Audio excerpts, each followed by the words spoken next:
Hi everyone, welcome to our channel Tech Studio. On today's tutorial, I'll guide you how you can view your item listing on the Facebook Marketplace. For that, you just need to be on the Facebook and make sure you have logged in into the account on the Facebook.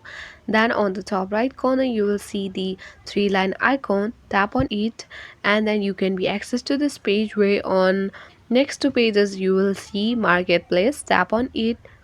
After that, you need to tap on the profile icon on the top right near the search icon, and if you are any seller, you can easily find your listings on the Facebook Marketplace.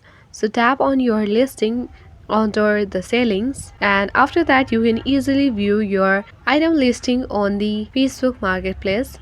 Since I am not a seller, so here is none of the item listing on the Facebook Marketplace, but if you are, then you can easily view from this easy and quick step. So this was it guys, thank you.